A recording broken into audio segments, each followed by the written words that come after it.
Hey everybody, my name is TaoMan, and in this video I will show you how you can easily find recent players on Steam. So let's start. The first thing you want to do is go to your view profile in the right top corner. When you're here, now what you need to do is simple thing. You just scroll down below, go to friends, and now just click here on a recently played with. And now you're gonna see like all the recent players.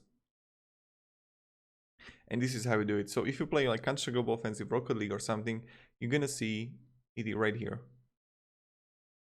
And that's probably it. So thank you everybody. If you have any questions, ask me down below in the comments. Have a great day and goodbye.